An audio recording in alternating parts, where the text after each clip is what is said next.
No, it's fine. I remember last time when we started, I was fucking nervous. Oh, we had to take time outs many times. I was so fucking I felt nervous. like a celebrity because this guy was looking like he's starstruck. Yeah, I was so fucking nervous because now, I don't know, in my mind I was like, oh, how the fuck am I gonna interview you? Like I didn't plan this whole entire thing. Or maybe you think you had it planned, but now that the person is here, I'm like, fuck, how am I gonna maneuver this whole shit? But we did it. Yeah, but we did it. And how was it for you when you saw it trending on TikTok?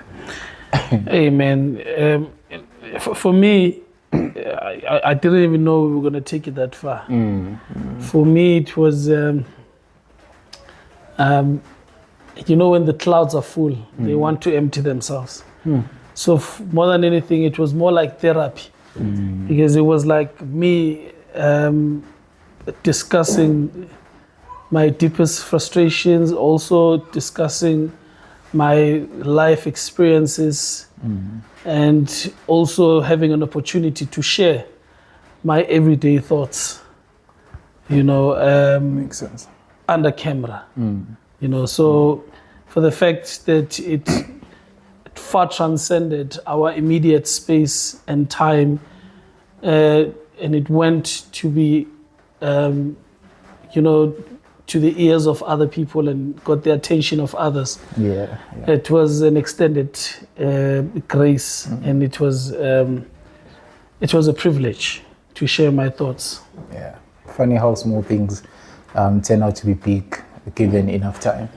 Sure. Yeah. Please do introduce yourself. I feel like I'm not going to be doing a service by introducing you.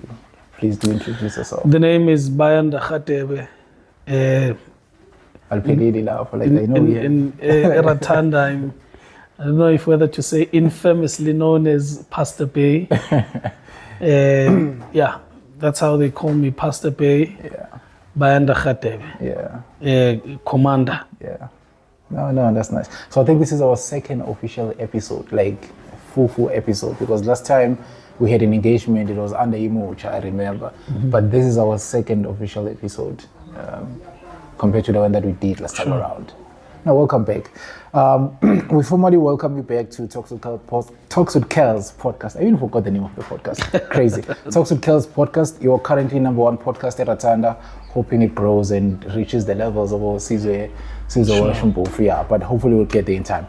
Firstly, I want us to tackle the issue of education, because that video, it took many rounds on TikTok. I think a lot of people quoted you out of context, I'd like to believe. So I'd like us to tap into that. I want us to play your video. It's just 2 minutes. Institution reading.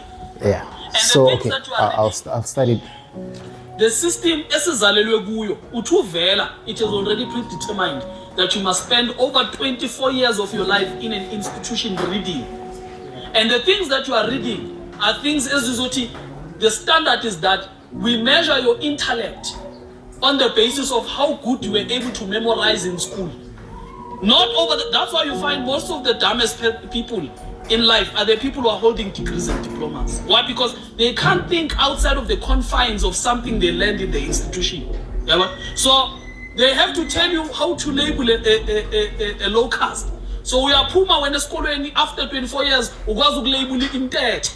Mara, you have economic problems, but you can label in debt. Yet you have people in school back to about doma, what is about now we are called. Because they are streetwise.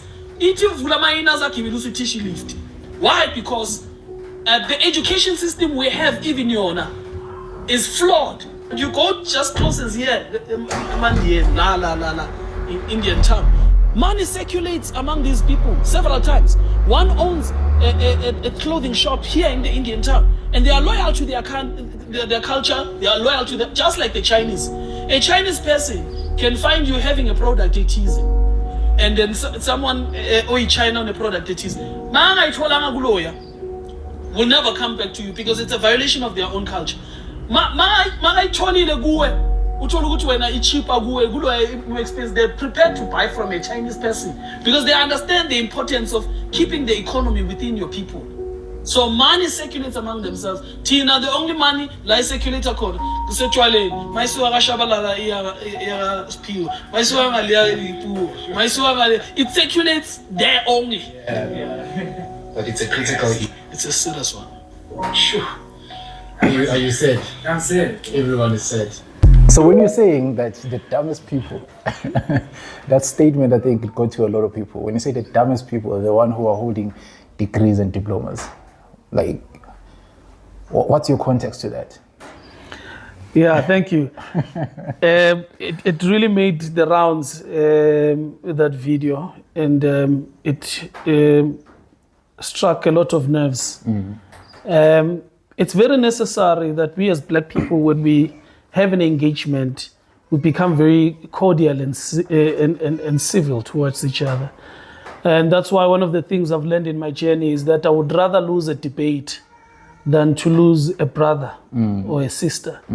It was in that moment and in that process of review of that video where I had a reckoning, to say that it's okay to concede that perhaps you were a bit too harsh and perhaps you were too controversial. And I'm not trying to sound modest, because remember, you cannot educate people when you yourself are not willing to put corrective measures where necessary. So I that's why I'm prepared to even consider and say perhaps in my wording and in my packaging, I could have been a bit rough and wrong, because I myself know the significance of education to a point that I'm in the process of also applying to continue to go and study myself. Perhaps my approach in addressing the issue of education was I lacked enough words, which will be my attempt today to say that what was my original intent and what exactly I meant. What I meant is that, Albert Einstein says, education is not the learning of facts, but it is the teaching of the mind to think critically.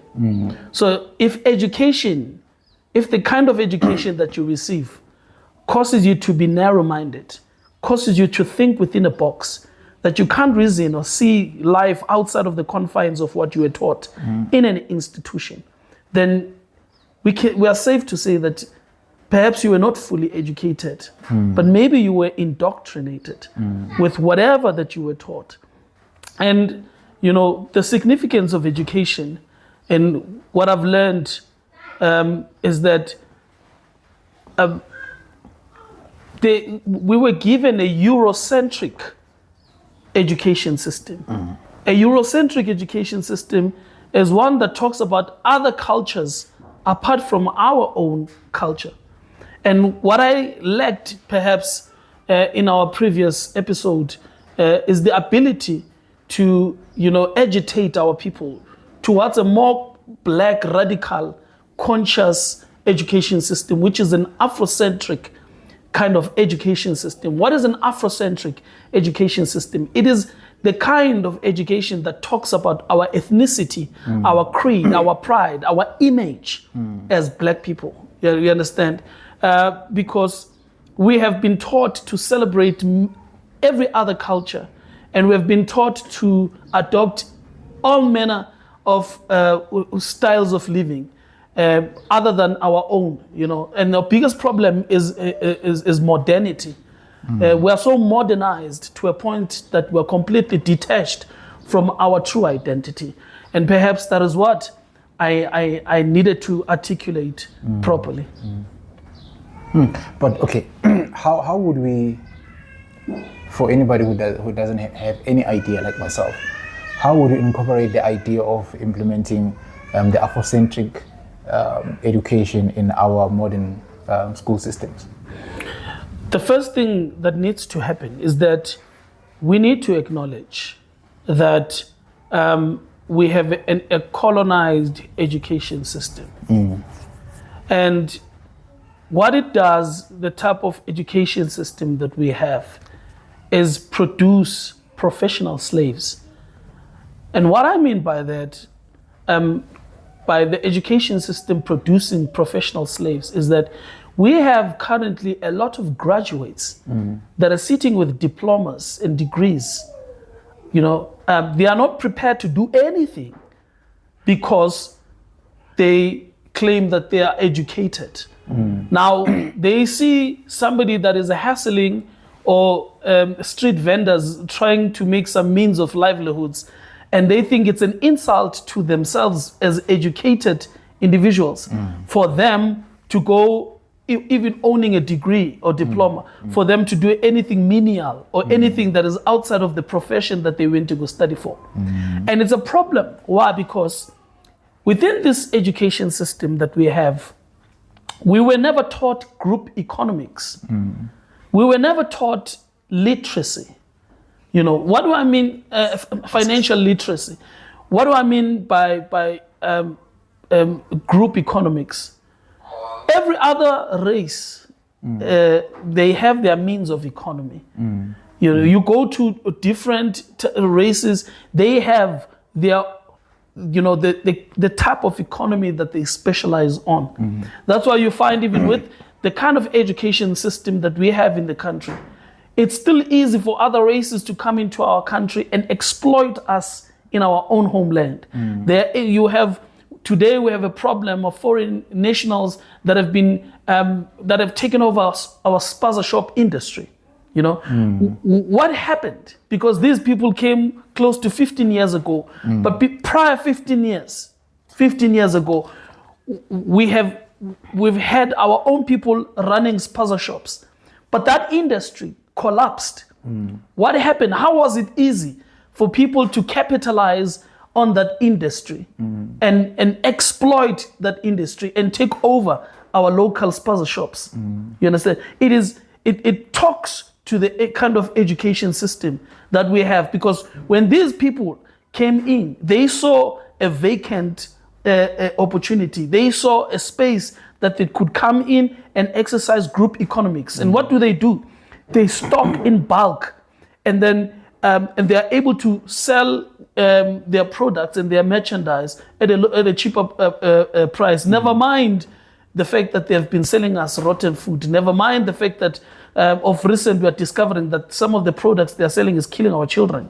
But when they came in, they saw an industry that they could exploit, and they did it as a group, and they succeeded.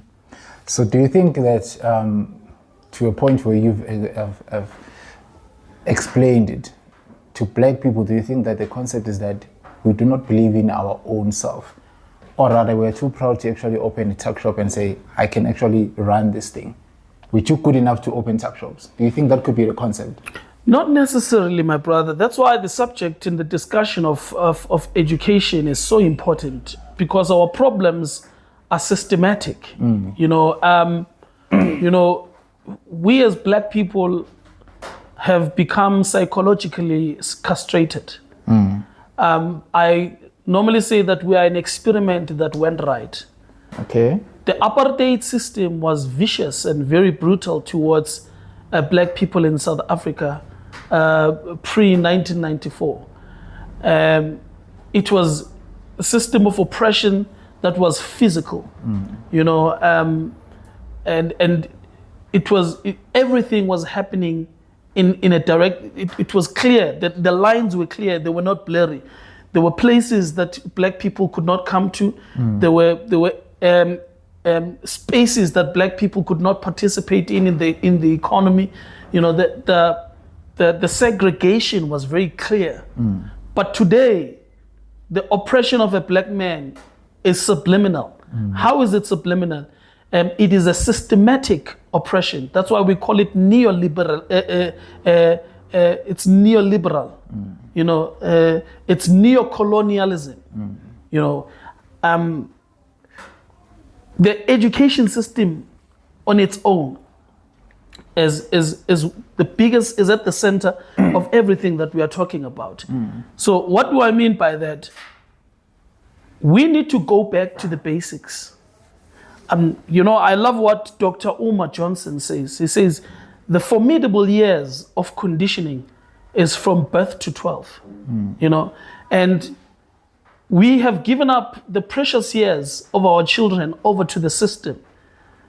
The children today, even ourselves, our generation, were products of the system that was designed to produce the kind of people that we have become even today. You know, we have given up our children over to the institutions. The children from the age of 5, 6, they spend most of their time with the teachers at school. They're being educated, what is within the system. And the parents only get to spend time with their kids after they come back from the institution, you know, which is maybe around 4 or 5. And most of our parents, they themselves are frustrated with the working environment that they are coming from. That's true. So when they come back home, they don't even have time to check on the kids as to their developmental process in terms of their mental growth. You know, so the kids grow from observing whatever is happening on the social media. You know, they are being taught whatever is happening on the television, and we know that the media and television and all these platforms are mainly controlled by the oppressor. They're the ones that choose what our children consume. They even chose what we consume. And we sit and wonder when our children grow up to become things that we did not anticipate. So Dr. Uma says that. He says, the formidable years of conditioning is from birth to 12. And then when a child grows up to be 21, they are already habituated. You know, they've already picked up habits. And isiZulu sithi ligotswa lisemanzi. Semanzi, yeah, that's true. You know, when kids grow up and they become something they consumed outside, because there's a lot of external influences outside. Whatever they become is a product of the environment they grew up in, the type of things they consumed on social media and the things they consumed on television. And the biggest question is, where is your contribution in the mental development of the child in future? So do you believe somehow we've abandoned our kids and given the government what the custodian maybe to raise them, or the ownership to raise them? Correct. Remember, Kells, most of us as black people, I speak for my generation, you know, we're products of broken families. We come from previously disadvantaged homes, you know, and as a result of the broken structures within the family, we're expected to perpetuate this vicious cycle. Now, if you grew up without a father, that's why they normally say hurt people hurt other people. Now, if you grew up without a father, because it is even said statistically that 80% of men in prison, you know, grew up without their fathers. So if you grew up without a father, it means you grew up without a relevant a teacher.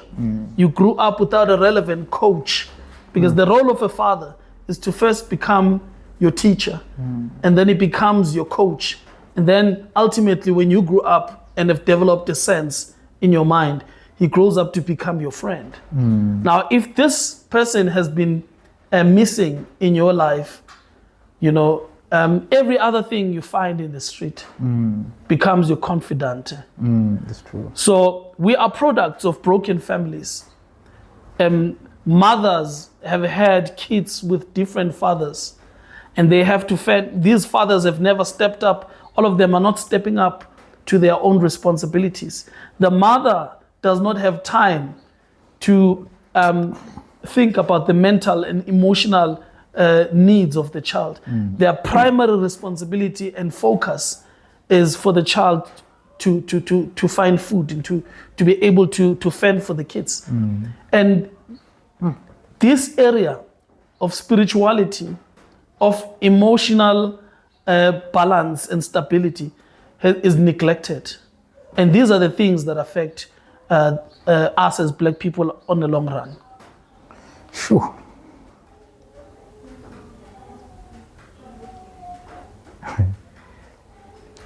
I'm still starstruck. I'm still starstruck. Okay, I'll go back to reading comments based on our previous video. There were people who disagreed with you. There were people who agreed with you.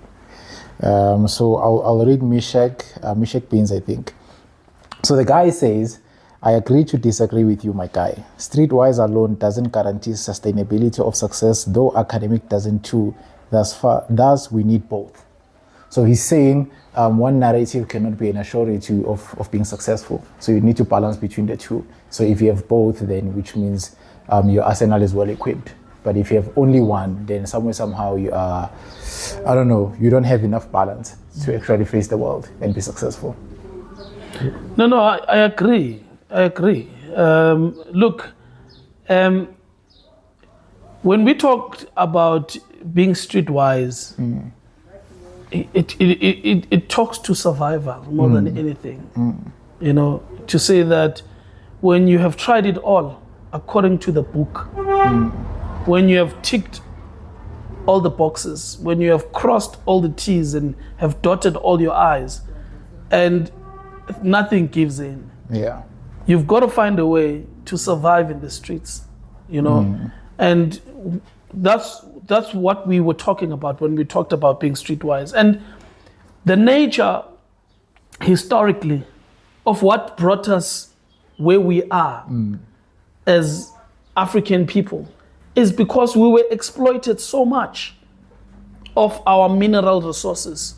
We have been stripped so much as black people of our identity and what belongs to us by right. You know, I quote a man by the name of Marcus Mosiah Garvey. Yeah. Marcus Mosiah Garvey talks about the repatriation of black people. What is repatriation? For those who don't understand like myself. Repatriation means the moving of a person, either dead or alive, from a place where they do not originate from, back to their place of origin. So that word, you would normally hear it so much within the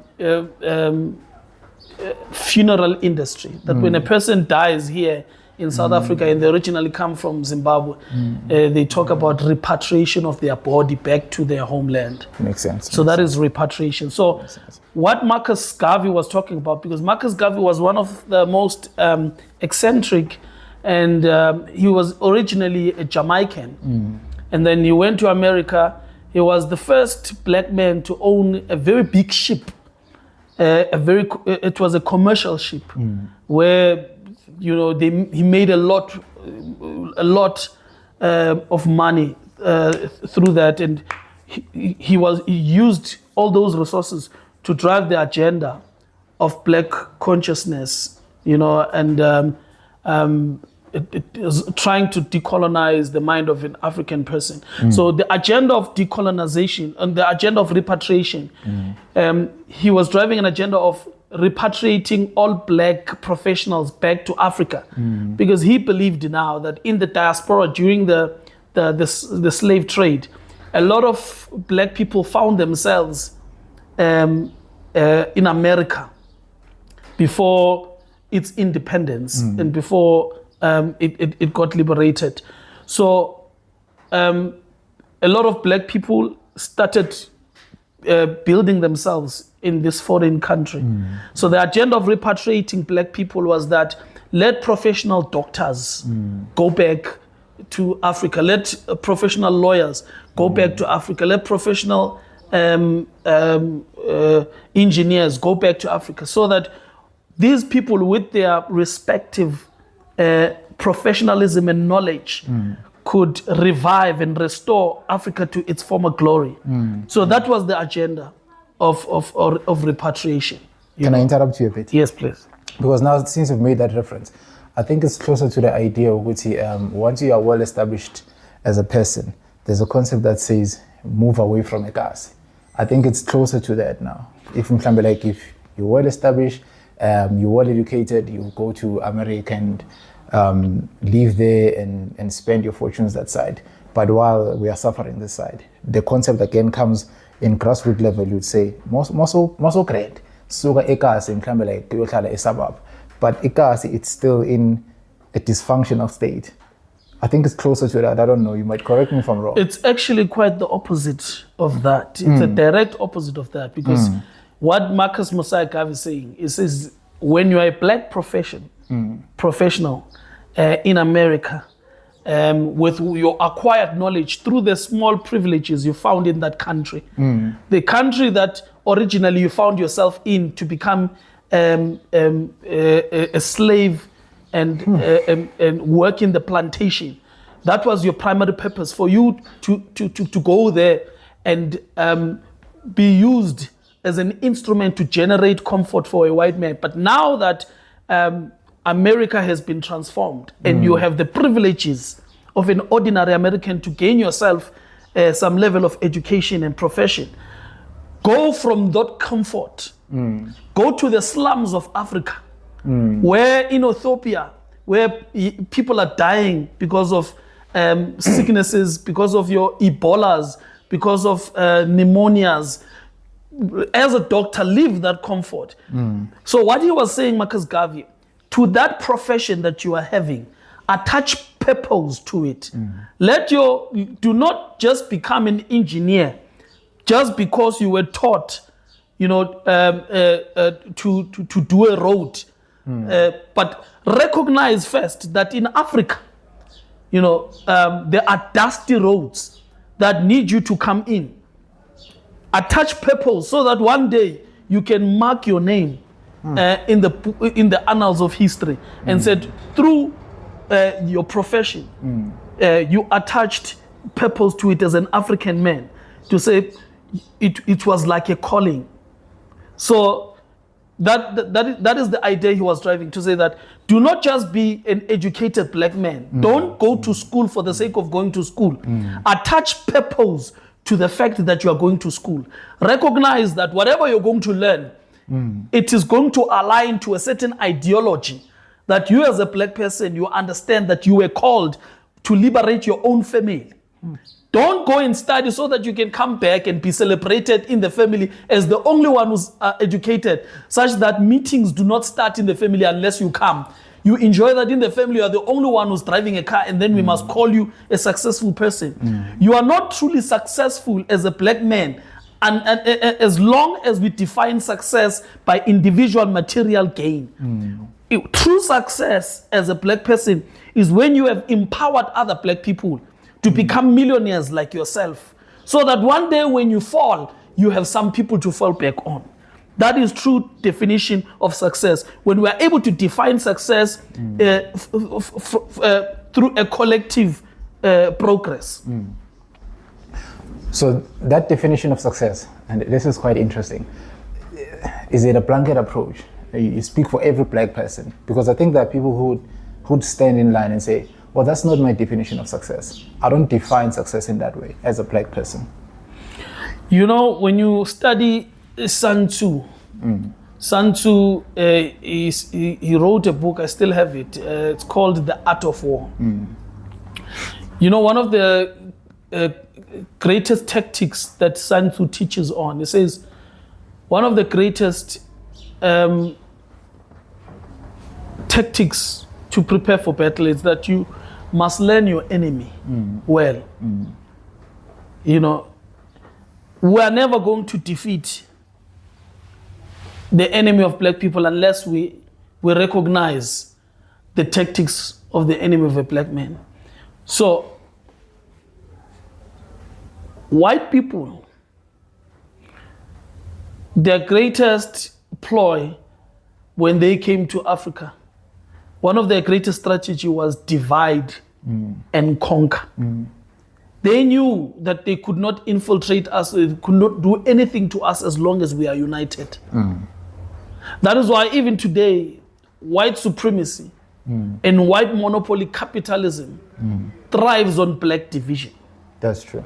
We are more of a threat when we are united, Than divided. but we become weak when we are divided. That's why even today, when you look at how the Stellenbosch Mafia works, the Stellenbosch Mafia, the reason why it is so successful, it is because they recognize that we as black people are a majority in this country.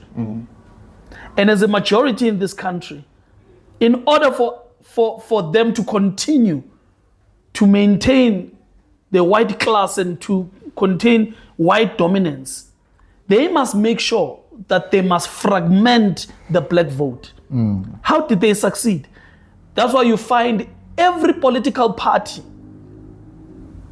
if not most of them, you see there's so many political parties in this country. All of those political parties are funded by the Stellenbosch Mafia. Well, most of them. Most of them. Why is that?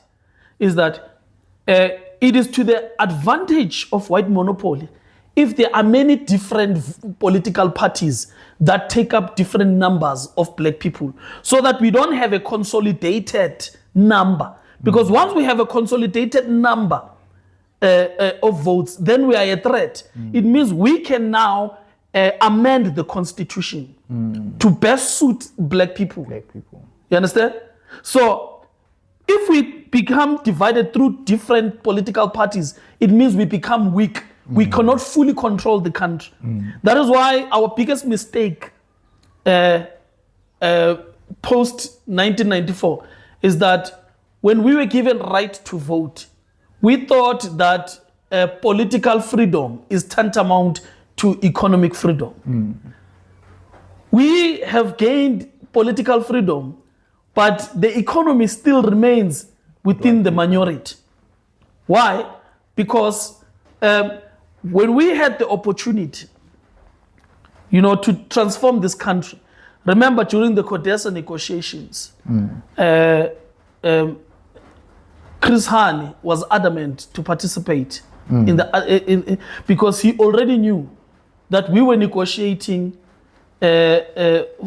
from a fixed position. These people already demanded that a significant number of white people must remain in parliament. Was adamant not to participate, rather. He was adamant not to participate. Even Winnie Mandela says, how can the oppressed negotiate with the oppressor?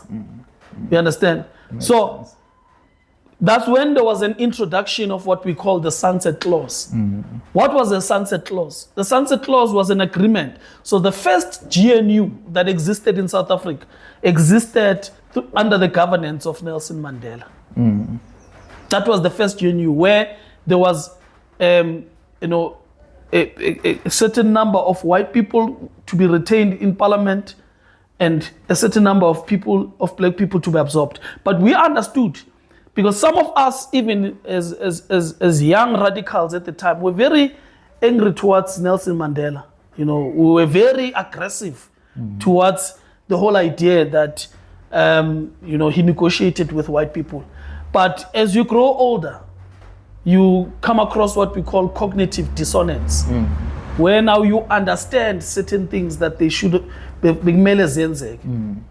But the whole idea of Sunset Clause was so that these ones who are coming in as black people, who are being new into governance, can take up the necessary information and knowledge from these white people.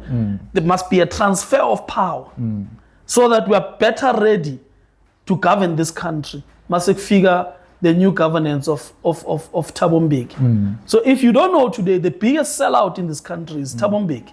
Because under Thabo Mbeki, we had the 2/3 majority, which gave us an advantage and an opportunity to amend the constitution and be able to enforce what we call land expropriation without compensation, and be able to nationalize the Reserve Bank, and be able to restore and take over the mines, and retain all the parastatals. But Thabo Mbeki, as a clever black, chose not to. You define him as a clever black. Yeah, maybe that's a story for another day. Okay, I want to go back to the comment section. because I don't want us to deviate from the main topic. Yeah. So this guy is Lipa. I hope I'm pronouncing his name very well. So he's saying, revise the curriculum and decolonize our education. Education is important if it addresses our socio-economic problems. How is your response? I agree. I agree 100%. Yeah.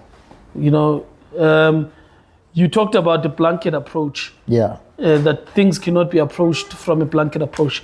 This man is spot on to say that the education system that we have must talk to our socio-economic problems.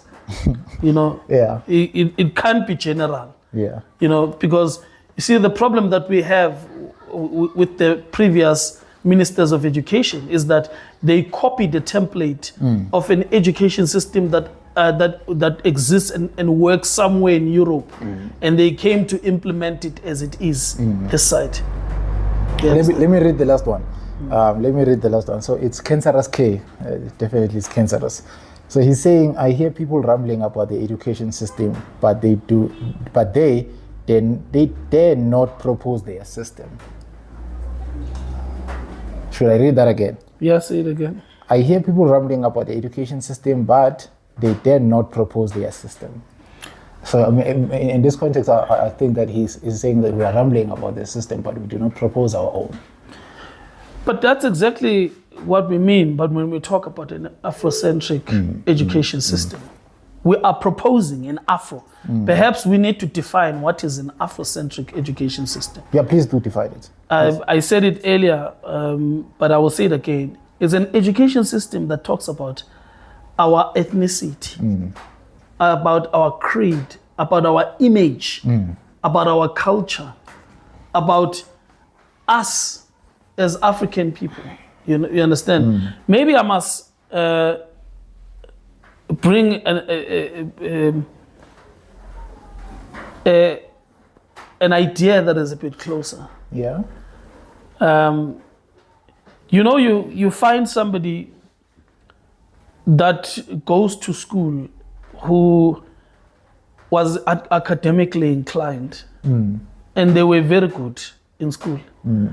And then you measure the same person against somebody who has a natural ability to sing African songs.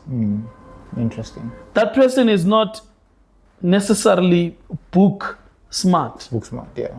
Or academically inclined. Are you then telling me that this person who has the natural ability to sing and who is an African poet, are you telling me that person, are you going to match that person and measure them on the same scale? Because one person once said, you can't measure or judge a fish by its ability to fly, because it was not designed to fly. That's true. Put a fish on water and see how it thrives. Put a bird in the sky and see how it thrives. There are people who are not necessarily inclined towards memorizing things. And mostly the education system, is about memorizing. And there are people who did not necessarily have that intuitive ability, but they are thriving through their natural abilities. That's true. You understand? So the kind of education system I'm talking about is one that should accommodate people's natural abilities. That's what I mean. Where do you think we got it wrong? Because I don't think the idea, your black consciousness, is still being taught at school. I'm not sure. But it's not as relevant as it was before. Where do you think we've got it wrong as black people? What's the problem? I don't think it's a question of where we got it wrong. Yeah. It's a question of when are we going to switch the light on? Because remember, we are where we are today because of the things that were done to our forefathers, to our ancestors. That's why there's a ripple effect into our lives today. Because you cannot compete with a white child as much as, today we are told about democracy. But I tell you now that the Rainbow Nation is nothing but a figment of our own imagination. There's no equality in this country. You can go and study at Warfel School. I'm telling you right now that you cannot compete with a white child because they are already 10 steps ahead of you. When you finish your matric, there's a lot of expectations at home. You understand? Guinea, because you don't have the luxury of a father that owns a company. You don't have the luxury of you being given a flat somewhere next to school. They buy a flat for you. You don't have the luxury of you getting into your car in the morning and going to school to go and study. Those are the privileges of people, of land thieves who were able to give a good start for their own children. And that's why great men I respect, like Andile Mqitama, when they talk strong about the issue of land, one of the things that we are not ready to talk about even today, because I love Andile Mqitama because he's very active in echoing the ideas of Stephen Bantu Biko, which the white media tries so hard to suppress. One of the things that we are not ready to talk about is reparations. While we are still agitating for land expropriation, which has not succeeded up to today, which is still delayed. Chris Hani was speaking actively about the redistribution of land, free access to education. Even today, we are not realizing those things, even right now. Our young people are being excluded in institutions of higher learning. We are not ready to talk about reparations. What are reparations? Reparations is what happened in Germany and Israel.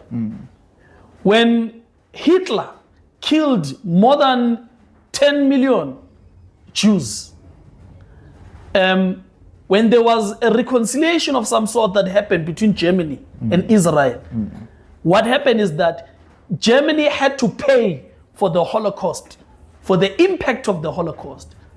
So it means an average Jew, if in the Holocaust, washonela umkhulu wakho, washonela ubaba wakho, kunemali oyiholayo, a certain grant that you receive, because they understand and recognize that there was a delay in your destiny. For what happened to your grandfather a couple of years ago, it has a direct impact on your future even right now. Your struggle right now or today is not directly as a result of your laziness. Don't allow anyone to tell you that you are lazy, because you were not supposed to start where you started. A lot of young people today in this country are frustrated, depressed, and they have found alcohol and other substance abuse as an escape. Not because they are irresponsible, not because they are lazy, but because most of them cannot endure the burdens that they are confronted with.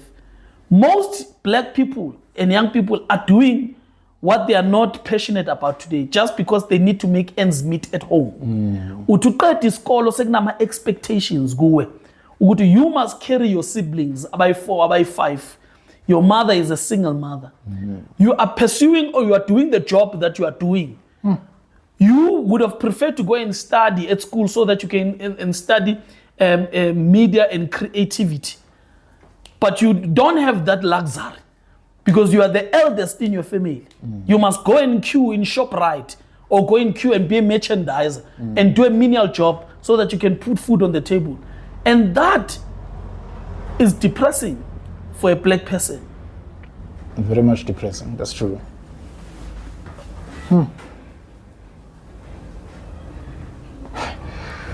Hey. I don't know what to say. I really don't know what to say. Tell me, how can we strengthen the social cohesion in Makasi? I think that's one thing that I want to know, Gakulu. That's my fundamental point. How can we strengthen the social cohesion? As you spoke about the brotherhood, how do we instill that kind of concept, that kind of principle? Which Mangbona when I should see another brother, even though we're not blood related. You know, I tell you the honest truth. Our lives from birth to death is politics.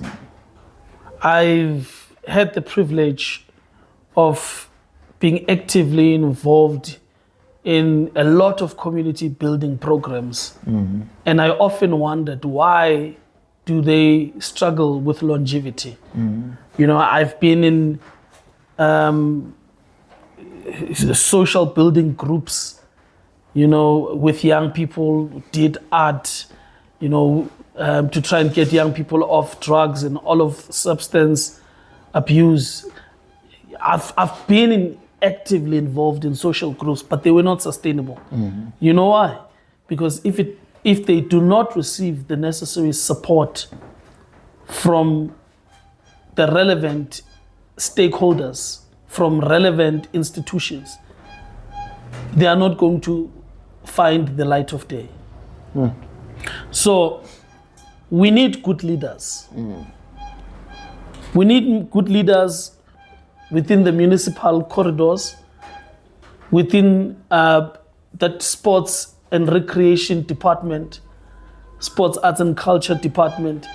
We need leaders who understand that theirs on that municipality is not for them to sit in the offices and spin around with those chairs. They represent the people. That's true. And theirs is to be available and actively involved in our everyday life. And in key areas where there must be sporting activities, you know, where there must be art and music activities. We need leaders who are going to go there and offer the relevant support to young people so that their minds are occupied with positive things.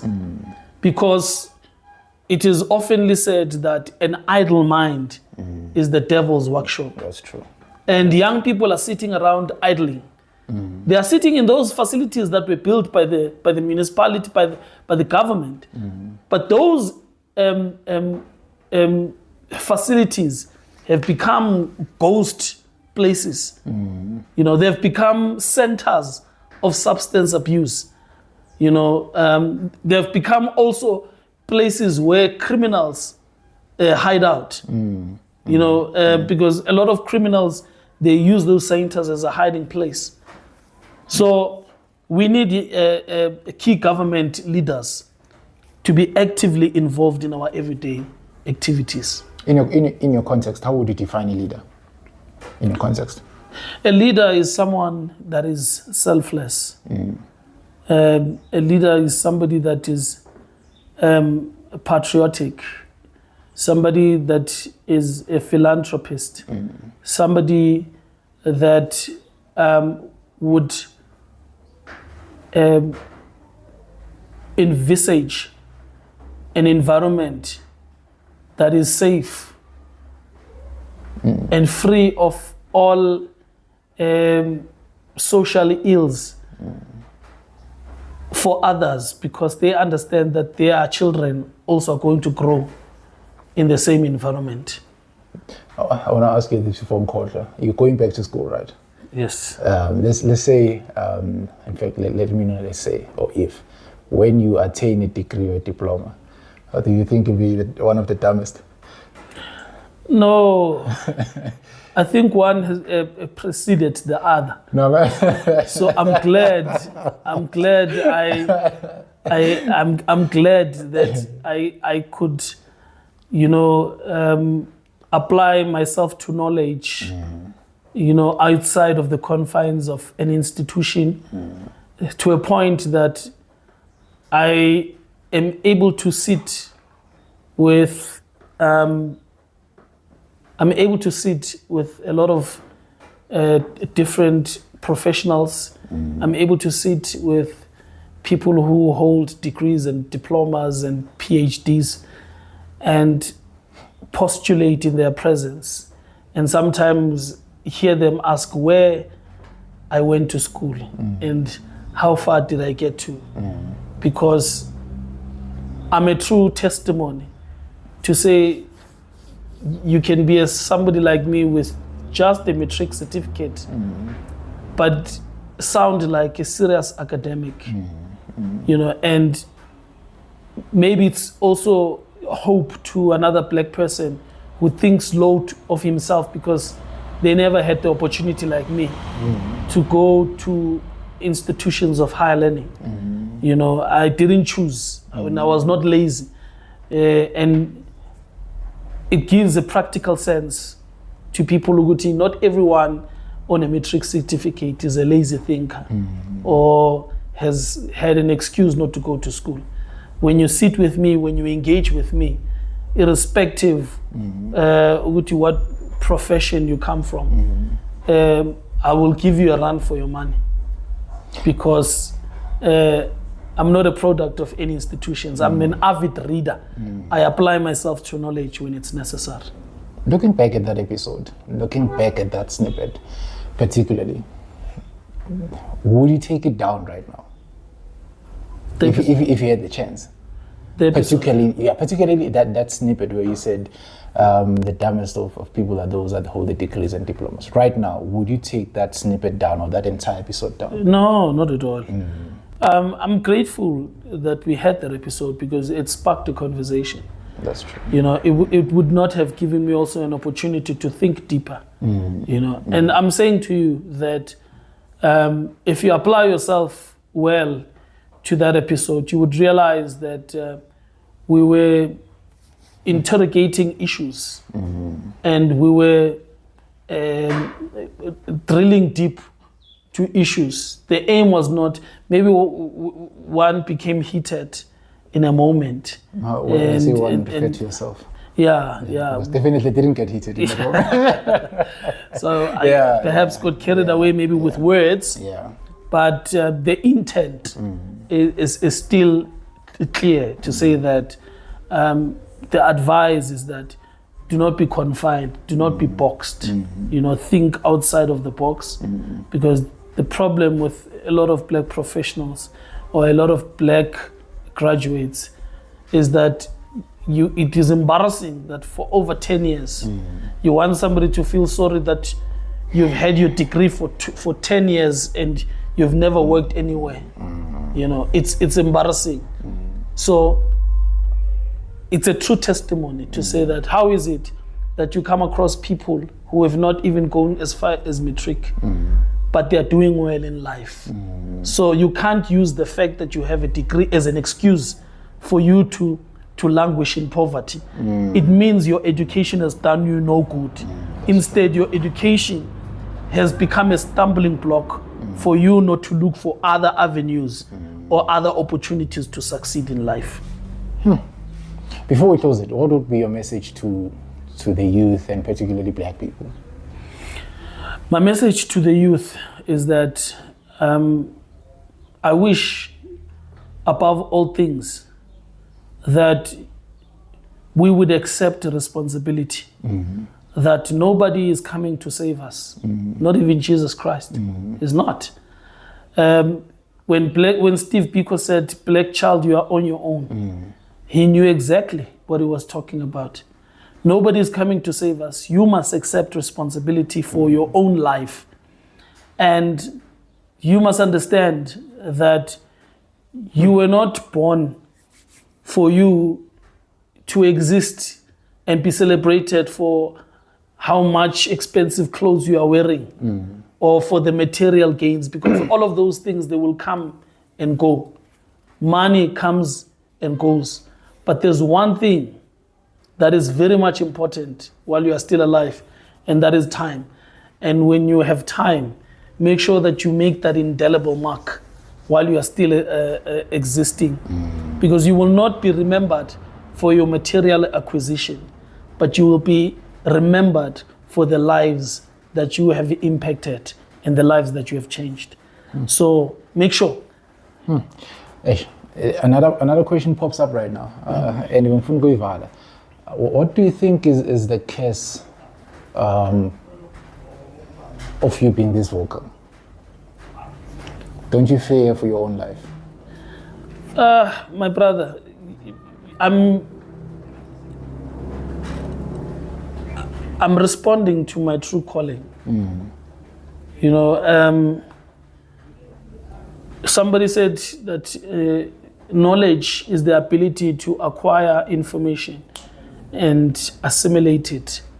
And then wisdom is the ability to apply the knowledge where it's necessary. So I will never miss an opportunity like this to communicate my ideas and to communicate my daily thoughts on a platform, because normally I don't go around showcasing knowledge or anything of that sort. It's only when it's necessary. But more than anything, to answer that question more directly, the only way for evil to prevail is if good people say nothing. So in the absence of good people, evil prevails. Evil people prevail, you understand? So we've got to speak where it's necessary, because also the problem that we have nowadays is that young people are no longer fascinated with knowledge. There's what we call intellectual scarcity, and there's a deficiency of intellectualism where we exist today. People are fascinated with trends that are not moving us forward as black people, but trends that represent mediocrity and regress. So I want to be among the people that agitates and creates an appetite to our people for knowledge, because knowledge propels us forward. Now, I'm thinking about something right now, and I feel like my topics are just all over the place. But that's the beauty of your podcast, because we're gonna close it now. Indulge me. Yeah, no, I'm just thinking here. So I don't know, man. I feel like my off the topic. I feel like my masculinity is compromised. Yeah. And I'd like you to give me your thoughts, because this is something we've been speaking about Namajida for quite a long time.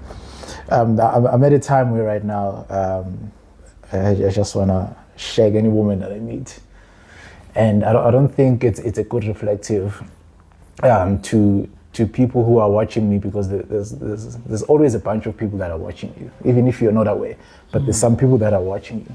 How would you navigate around that? Because now there's an edge to just smash. And I'm looking at your life, and it's I'd say a role model. I feel like I want to be there, but I don't know how to get there, because every woman I meet, I just wanna shake. I just wanna sleep with. I feel like I'm in my lion, I don't know, zone now. Yeah, era. Angazi. But the idea of finding someone and settling down and pushing together, it keeps growing every day. But now all these bad habits, I think there's, what do you say, the stumbling block. True. Yeah. You know, I would honestly tell you that there's nothing wrong with you, a natural man. No, there's nothing wrong. It means you are alive. Yeah. And you are a full breed man. But here's a statement that I want you to engrave in your mind, that the distance between you and the dreams and the vision that you have for your personal life and the kind of status you want to maintain in society. The distance between you and all of those things is discipline. The difference between you and every other guy that is as natural a man as you feel yourself to be is your ability to tame yourself, is discipline. Because remember, everything is permissible, but not everything is beneficial. Everything is permissible, but not everything is beneficial. And I want you to remember this because it's important. The greatest conquest in life, word conquest coming from the conquer, the greatest victory and the greatest conquest in life is self. Because it is you that is going to prevent yourself from arriving at your desired end on time. It is you that is going to delay you from having a structured life on time. It is you that is going to cause you to have that unhealthy life in your body. It is you that is going to get yourself into wrong habits. It is you that is going to decide. Everything in life is a summary and a total sum of your decisions. So at the end of the day, it all boils down to one thing: discipline. So it depends. Are you going to consume everything? Because every time so you think my life would be more balanced with one stable woman? I said to you, bro, no, I'm just saying to you, I said to you some other time when we were talking, that I'm not estranged to certain things because me, myself as a man, because I don't want you to sit here and have this conversation and feel like I have it all together. I don't. Every day, I have to wake up and make a choice.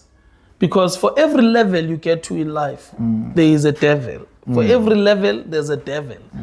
For every level, there's a temptation. Yeah, you understand? In my space of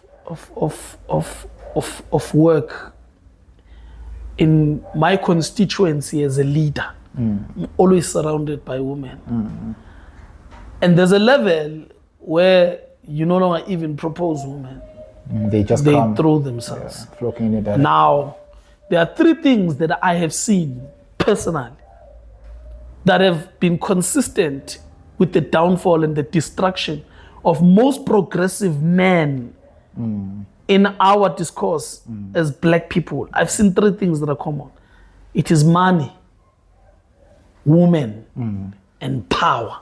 These things have consistently been the reason for the downfall.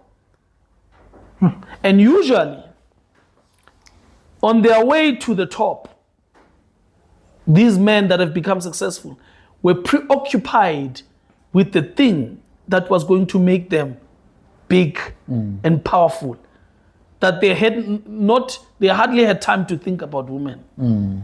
It is after they have acquired all this power and money that they thought where to splurge this man. Now imagine somebody ongakayenzi imali, ongakagain power, already is preoccupied by woman.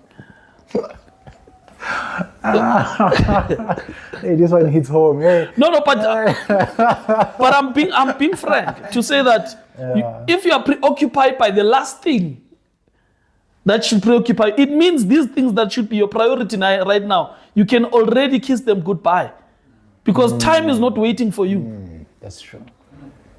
Yeah, because the saddest thing about every habit is that they must be subsidized. You can't have a habit that you will not be able to sustain. For instance, I have a problem with people asking me money for cigarette all the time.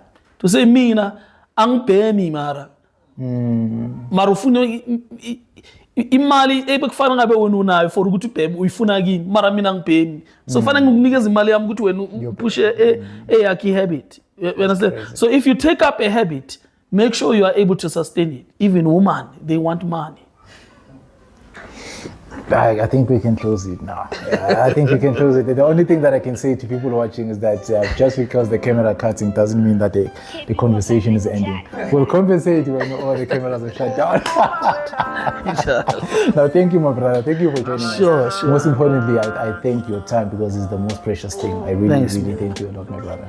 No, it's highly appreciated. Thank you for tuning in, guys. I think it's been a fantastic episode, a well-educating episode. Even this brother of mine, I think he's far more possesses intellectual property more than I do. I rank him maybe 90-95%. I'm still in my 30s when it comes to the intellectual property. So I have to catch up with you here and there. So yeah. But it's a beautiful conversation. Thank you, man. Hopefully you'll join us soon again. Yes, definitely. Thank you so much. Remember again, this is what who's that guy over MK? Kudus Kenjan. Yeah, Kudus said he said what did he say again? High moral, high discipline. After he gave me some damnation. Yeah. But it was a lesson to the day. Sure. No, for everyone watching or who was watching the episode, thank you for tuning in. Until next time, keep safe. Salute. Nah, ngihamba ngiyosibana ngisokolile ikimidlalile ekhulu sikubonile yaza kukholula ukuhamba ushiya umama yethu hamba uyosebenza yaza kukholula ukushiya umsale yedwa bese uhamba uyosebenza ngizomzamela imali ngizowakhaleleka ngizophuma ngingaphandle ngiyophandela umama ngizomzamela imali ngizowakhaleleka ngizophuma ngingaphandle ngiyophandela umama ngiyabonga